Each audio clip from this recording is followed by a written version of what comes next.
یہ جو Peoples party نے اپنا نیا رومانس شروع کر دیا ہے ایم کیو ایم کے ساتھ، ہمیں پتا ہے کہ آپ دونوں مل کر نے آپ دونوں نے مل کر ہی 40 سالوں تک اس شہر کو لوٹا ہے.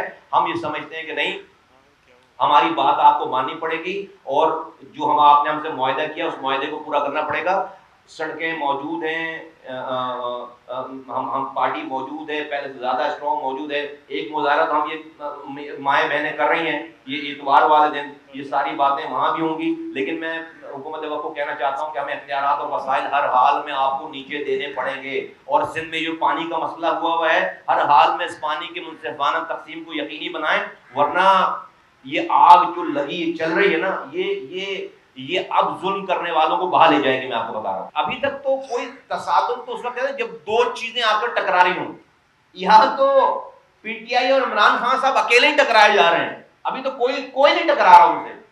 اور میں تو کہہ رہا ہوں بھائی ٹکراؤ نا یار، مطلب روکو اس کو. مطلب یہ کیا مطلب ملک مذاق ہے؟ کوئی یہ بنانا ریپبلک ہے کہ اور وہ کوئی انوکھے لاڈلے ہیں کہ وہ جو چاہیں کریں؟ تو ابھی تو بیسکلی وہ ہر جگہ ٹکرے مار رہے ہیں، ہر جگہ ٹکرے مار رہے ہیں. ابھی تو کوئی نہیں ٹکرایا ان سے. لیکن ہاں، اگر اس ملک کی جمہوریت کو، اس کے آئین کو کوئی نقصان پہنچا تو اس کا ذمہ دار کوئی اور نہیں ہے عمران خان صاحب کے علاوہ، کوئی اور نہیں. بالکل جو اگر آپ دیوار سے لگا دیں گے اور آپ ایک خانہ جنگی سی کیفیت کریٹ کر دیں گے تو بھائی لامحالہ پھر کیا کرنا پڑے گا؟ کچھ نہ کچھ تو کرنا پڑے گا. میں سمجھتا ہوں کہ اس سے بہت پہلے پاکستان کے تمام ریاستی اداروں کو اپنا کردار ادا کرنا چاہیے. یہ کوئی کرکٹ میچ نہیں ہے کہ آپ کسی کی ول پر چھوڑ دیں. یہ ملک ہے سلامتی.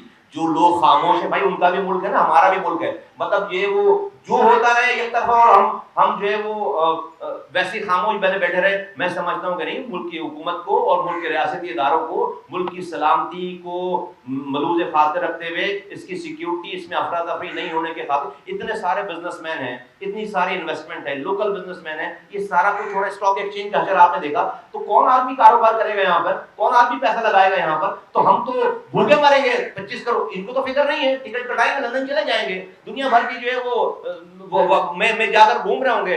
ہمیں یہ تڑپتا ہوا یہاں پر چھوڑ جائیں گے غریبوں کو. تو میں سمجھتا ہوں کہ نہیں بھائی، ان تمام چیزوں کے اوپر ملک کو بچانے کے لیے، ریاست کو بچانے کے لیے بھرپور ایکشن لینا چاہیے. جو بھی جائز ایکشن ہے ملک کو بچانے کے لیے وہ لینا چاہیے. میں سمجھتا ہوں پاک سے زمین پارٹی صرف اس شہر کی خواتین کو پاک سے زمین پارٹی بلا رہی ہے. عورتوں سے ہم اتنا بڑا جلسہ کریں گے کہ لوگوں کے سب مردوں کے جلسے اور فیملیز کے جلسے سارے دھرے کے دھرے رہ جائیں گے. اور وہاں سے میری مائیں بہنیں اس شہر کی کھڑے ہو کر آواز لگائیں گی کہ اب یہ کراچی دھوکہ نہیں کھائے گا، کراچی دھوکہ نہیں کھائے گا. اور انشاءاللہ تعالی یہ پی ایس ٹی کراچی بنائے گی. یہ ہمارا سلوگن ہے، یہ ہمارا نعرہ ہے. اور اتوار والے جہاں جہاں آواز نہیں پہنچی ہے، میں سب کو آواز لگاتا ہوں کراچی کی ماں بہنوں کو کہ اپنے سارے کام چھوڑو اور آؤ. اور یہ جہاد ہے، جہاد، یہ کار خیر ہے. اور اب ہم کراچی کو کے ووٹ کو، مینڈیٹ کو نہ کسی لسانی جماعت کے پاس جانے دیں گے اور نہ باہر سے آئی بھی کسی قومی جماعت کے پاس جانے دیں گے. پاک زمین پارٹی بھرپور حصہ لینے جا رہی ہے، بھرپور حصہ لینے جا رہی ہے انشاءاللہ تعالی.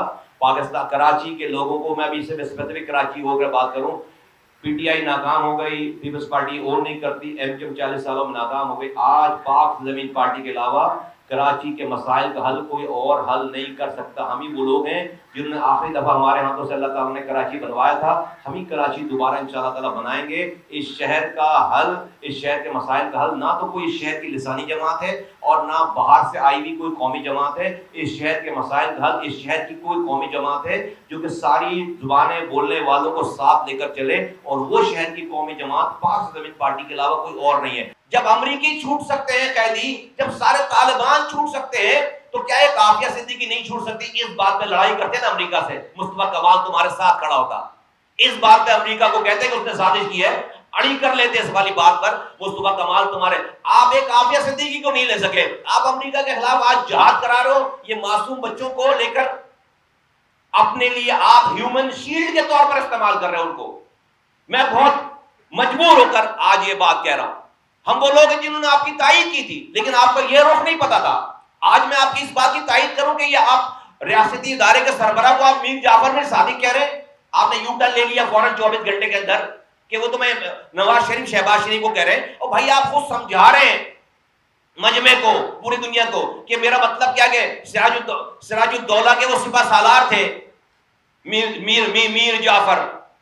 تو تمہیں کہہ رہے، تمہیں سمجھ میں آ رہی ہے نا؟ اس کا مطلب ہے آپ اپنے سپہ سالار کو کہہ رہے ہیں. یہ بھائی ہمیں دیکھو، ہم تو وکٹم ہیں.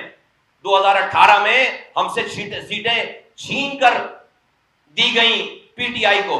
اٹھا کر دیکھو ریکارڈ 9:16 پر 25 جولائی 2018 جب تک یہ آر ٹی ایس سسٹم جس وقت خراب ہوا ہے اس وقت تک 3 رزلٹ چل رہے تھے کراچی کے, اور تینوں رزلٹ میں پی ایس پی 1,500 ووٹوں سے جو ہے وہ آگے تھی. آر ٹی ایس سسٹم خراب ہوا, رزلٹ آنا بند ہو گئے کراچی کے. 3 دن کے بعد جب رزلٹ آیا تو جو ہے وہ سب کچھ تباہ برباد تھا, لیکن پھر بھی ہم نے صبر کا دامن نہیں چھوڑا. 4 سالوں میں مصطفیٰ کمال اور اس کی پارٹی کے آدمی نے ریاست اور اس کے اداروں پر ایک لفظ نہیں بولا, ایک لفظ.